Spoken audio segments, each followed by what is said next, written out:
In the heart of Alai, a serene Igbo village surrounded by rolling hills and tall, swaying palm trees, lived Okeke, a man of great wealth and respect. Okeke was a farmer whose yam barns stretched as far as the eye could see. Villagers often whispered about his generosity and strength, calling him Okeke Dai, the brave one. His wife, Nkem, was a jewel of the village, a woman whose gentle spirit and radiant beauty made her beloved by all. She was known for her cooking, which filled the air with delicious aromas, and her laughter, which warmed even the coldest hearts. Together, they had a daughter, Ada, a lively 12-year-old girl with a mischievous streak and a smile that could melt the hardest stone. Their compound, a spacious courtyard with huts made of red earth and thatched roofs, was always alive with activity. Chickens clucked, ghosts bleated, and laughter echoed as villagers visited to share stories and meals. But beneath the laughter, a shadow loomed, a secret that would unravel everything they held dear. One fateful day, Okeke returned from the market carrying a clay pot wrapped in bright woven fabric. As the family gathered under the large udala tree in their compound, Okeke placed the pot on a raised wooden stand. This, he began, his deep voice commanding attention, is the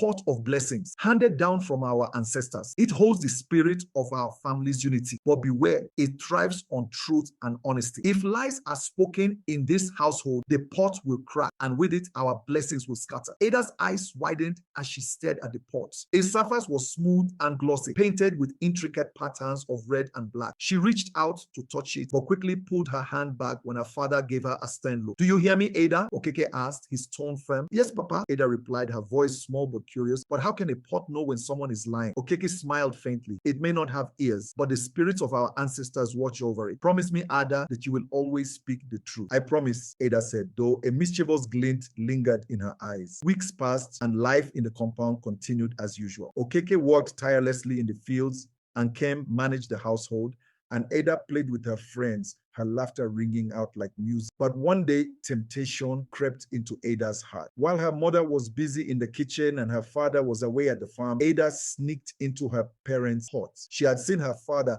hide a wooden box under the bed where he kept the family's cowries. Her small hands trembled as she slid the box out and opened it. The shiny cowries inside seemed to sparkle in the dim light. "I'll only take a few," she whispered to herself, her heart racing. She grabbed a handful and quickly hid them in her pocket. The next morning, Okeke went to the wooden box to retrieve some cowries for the market.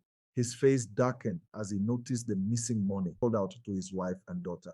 "Nkem, Ada, come here at once." They hurried to his side, alarmed by his tone. "Who took the cowries from this box?" Okeke demanded, his voice sharp. Nkem's brows furrowed in confusion. "I didn't take it," she said, shaking her head. Ada's heart pounded in her chest. She wanted to confess, but what if her father punished her? What if he stopped loving her? Fear gripped her. She looked up at him with wide, innocent eyes. "It wasn't me, Papa," she said softly. Okeke's gaze shifted between his wife and daughter, clouding his face. "Suspicion. If neither of you took it, then who did?" he asked, his voice heavy with doubt. From that day, a coldness settled over the once warm household. Okeke began to doubt Nkem's honesty, convinced she was hiding something. His words became curt, his tone harsh. Nkem, hurt by his mistrust, withdrew into silence. Ada watched the growing rift between her parents, guilt gnawing at her like a hungry termite. She wanted to tell the truth, but the fear of punishment kept her quiet. One evening, as the family sat around the fire, the clay pot toppled from its stand. It hit the ground with a loud crack, splitting in two. "The pot!" Nkem gasped, her hands flying to her mouth. Okeke stared at the broken pieces, his face pale. "This is a sign," he muttered. "The ancestors are angry." His gaze turned to Nkem. "This is your doing," he said coldly. "Your lies have brought this upon us." Nkem's eyes filled with tears. "I have done nothing wrong, Okeke. How can you accuse me like this?" But Okeke refused to listen. The once loving couple now lived like strangers, their words sharp and their hearts heavy. Ada could no longer bear the tension in the house. The sight of her mother's tear-streaked face and her father's hardened expression haunted her. Each day the guilt grew heavier, pressing down on her small shoulders like a boulder. One night,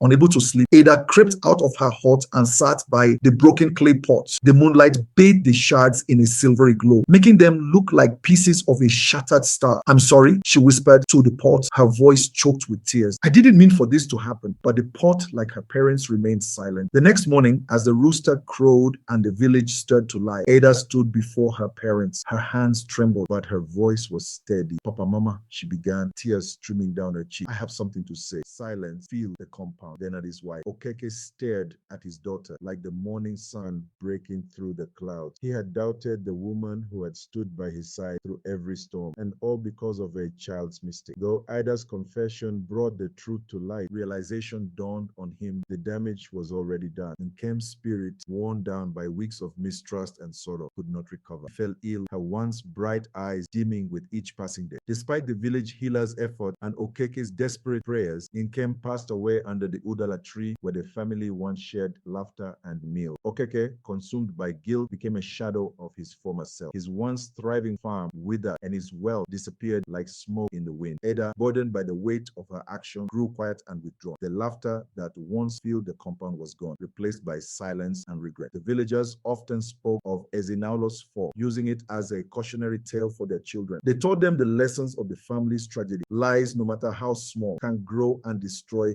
even the strongest bonds. Trust and honesty are the foundation of every family. When we fail to protect our loved ones with understanding and forgiveness, no matter how small, we lose more than we can imagine. Thank you for watching. Please don't forget to click the subscribe button for more interesting stories and also the like button. Thank you.